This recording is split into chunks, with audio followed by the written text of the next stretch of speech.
జన్మదిన ఉత్సవాలను జరుపుతున్న గద్దర్ ఫౌండేషన్ మిత్రులందరికీ కూడా సూర్యంకి, ప్రహ్లాద్కి, శాంతసేన గారికి, మిగతా పెద్దలకి కృతజ్ఞతలు తెలుపుతూ ఈ వేదిక మీద ముఖ్య అతిథిగా వచ్చిన ప్రియ సోదరుడు మంత్రివర్యులు లక్ష్మణ్ గారికి, జేబీరాజు గారికి, మా పెద్దలు నారాయణ గారికి, జాన్ వెస్లీ గారికి, నల్గొండ నర్సన్న గద్దర్ పాటలతో చెప్తున్న నర్సన్న గారికి, బండ ప్రకాష్ గారికి, శ్రీనివాస్ గౌడ్ గారికి, మిగతా పెద్దలందరికీ కూడా పేరు పేరున సోదరి వెన్నెల గారికి నేను 2-3 నిమిషాల కన్నా ఎక్కువ మాట్లాడదలుచుకోలే.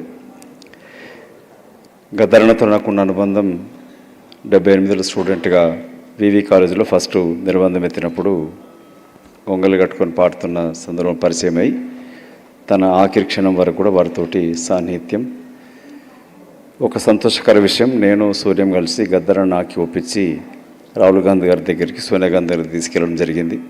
అప్పుడు వదిన ఒకటే అడిగింది, తెలంగాణ ఇచ్చిన సోనియామ్మ చేయి ముట్టుకోవాలని చెప్పి రాహుల్ గాంధీతో అంటే అప్పటిదప్పుడు 2 గంటలలో సోనియా గాంధీ గారితో మీటింగ్ ఏర్పాటు చేసినాడు రాహుల్ గాంధీ గారు. ఇవాళ గద్దరన్న ఉంటే ఏం చేసేవాడు, ప్రస్తుత రాజకీయ పరిస్థితులు అనేది ముందు ఆలోచించాల్సిన విషయం. చాలామంది మాట్లాడినారు గద్దరన్న విషయం పైన, వారి కవితలపైన, పాటలపైన. కానీ నేను కోరుకునేది వారి జన్మదిన సందర్భమున ఇవాళ రాజకీయ పరిస్థితులు ఎట్లున్నాయి.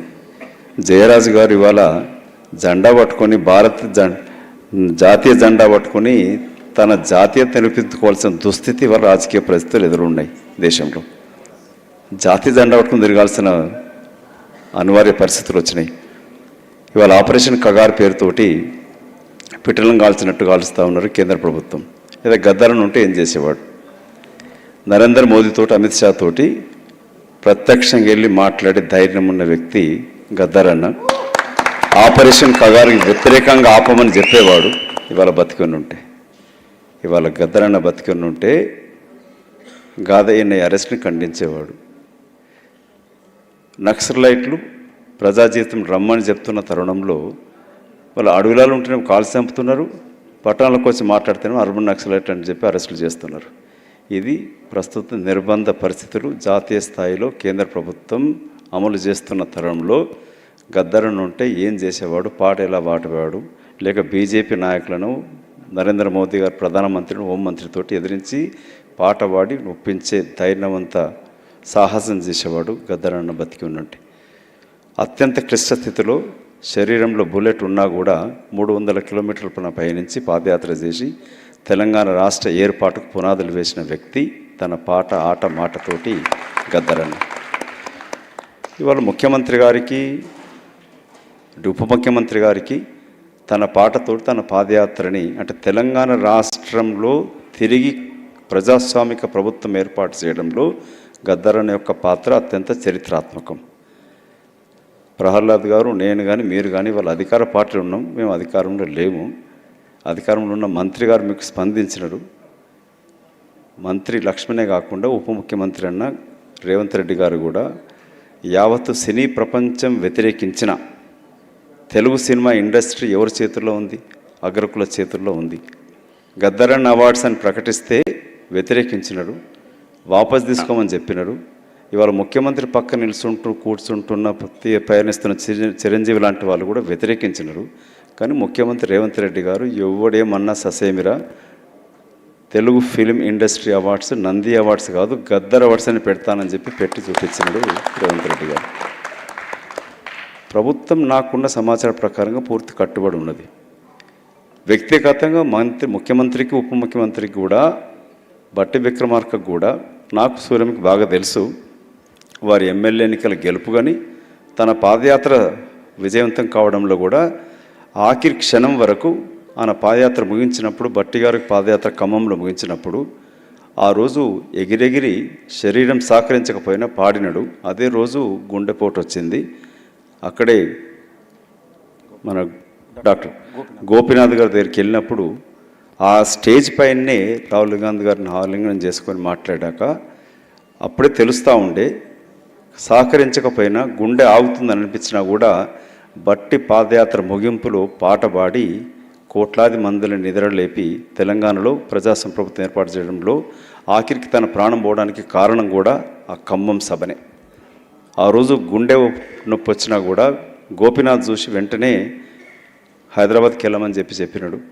అదే ఆఖరి క్షణమైంది. ఇవాళ దురదృష్టం గద్దరను కోల్పోవడం. ఇంకొక ఆప్తమిత్రుడు సూర్యం, నేను, జహీర్ అలీ ఖాన్ కలిసి గద్దరన్నని ఎన్నోసార్లు ప్రజాస్వామికంగా ఇవాళ కాన్స్టిట్యూషన్ పట్టుకుని తిరుగుతానంటే రాహుల్ గాంధీ గారికి కూడా 17లోనే రాజ్యాంగం యొక్క పవిత్రతని మొట్టమొదట రాహుల్ గాంధీ గారి కన్నా ముందే పట్టుకొని చూపించి తెలంగాణలో యావత్ దేశం తిరిగి చెప్పిన వ్యక్తి, అంబేద్కర్ యొక్క రాజ్యాంగాన్ని ఎంత కీలకమని చెప్పిన వ్యక్తి గద్దరన్న.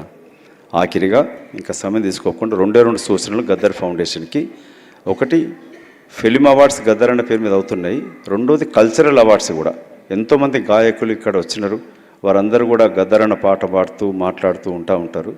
అట్లాంటి నూతనంగా వచ్చే యువ కళాకారులకి, గాయకులకి, రచయితలకి గద్దరన్న పేరు పైన ఒక సాంస్కృతికంగా అవార్డ్స్ ఏర్పాటు చేయాలని కోరుతూ, రెండవది అదొక విషయం. అంటే ఇది మనం జయంతి ఉత్సవాలు లేక చనిపోయింది ఒకటి వర్ధంతి కాకుండా ఒక 6 monthsకి ఒకసారి గద్దరన్న పేరు పైన ఒక కల్చరల్ వీక్ లాగా 2 days 3 days రవీంద్ర భారతి ఇస్తారు. ఇక్కడికి వచ్చిన చాలామంది కళాకారులు బాధపడుతున్నారు. ఎందుకంటే రాజకీయ నాయకులు వచ్చి మాట్లాడుతూ ఉంటారు, వాళ్ళు రోజంతా కూర్చొని ఉంటారు, వాళ్ళకి కనీసం 2 నిమిషాలు మాట్లాడే పాట కూడా అవకాశం ఉండదు. కాబట్టి కల్చరల్ వీక్గా ఒక 2 days 3 days మంత్రి వెంటనే కూడా ఒప్పుకుంటాడు, చేస్తాడు కూడా. మీరు కళాకారులతోటి, కళా బృందాలతోటి 2 days అని రవీంద్ర భారతినే కానీ ఇంకెక్కడన్నా కూడా ఠాగూర్ ఆడిటోరియం, కాసిం గారు ఉన్నారా, వెళ్ళిపోయాడు అనుకుంటా. సో ఠాగూర్ ఆడిటోరియం సరే ఏర్పాటు చేస్తే కూడా ఏ కళ తన కలంతోటి, పాటతోటి, గలంతోటి కోట్లాది మందిని ఉత్తేజపరిచిండో ఆ యొక్క కలకాలం ఉండాలనంటే ఒక సాంస్కృతికం కూడా ఏర్పాటు చేస్తే బాగుంటుందని మనవి చేసుకుంటూ, మరొకసారి తమ్ముడు సూర్యంకి నువ్వు నిజమైన వారసుడివి, నీ పైన చాలా ప్రేమ ఉంటుండే. నేను రాజకీయంగా నిన్ను తీసుకురావాలనుకున్నాం, కాలేదు. కానీ గద్దరన్నని ప్రజాస్వామికంగా తీసుకొచ్చి ఇవాళ కాంగ్రెస్ పార్టీతో పరిచయం చేసి ప్రజాస్వామిక ప్రభుత్వం, కాంగ్రెస్ ప్రభుత్వం ఏర్పాటు చేయడంలో గద్దరన్న యొక్క పాత్ర కీలకం. ప్రహ్లాద్ చెప్పినట్టు చాలామంది వాళ్ళ గద్దె మీద కూర్చోరంటే అది గద్దరన్న యొక్క రక్త బొట్టుతోటి ఏర్పడిందని మనవి చేసుకుంటూ గద్దరన్నకు నివాళులు అర్పిస్తూ జై హింద్. థ్యాంక్స్ అన్న, చాలా గొప్ప మాట మాట్లాడిండు. అంటే తన చనిపోతూ రాష్ట్రంలో పైశాచిక పాలన పోయి ప్రజాప్రభుత్వం రావాలని చెప్పని తన చనిపోతూ ఈ ప్రభుత్వాన్ని తీసుకొచ్చుడు. ఇలా ముఖ్యమంత్రి అయినా, ఉప ముఖ్యమంత్రి అయినా, ప్రజాప్రభుత్వంలో ఉన్నటువంటి మంత్రులు అందరూ కూడా గద్దరన్న త్యాగం వల్లనే ఉన్నారనేది చాలా గొప్ప మాట చెప్పారన్న. Thank you so much. Next time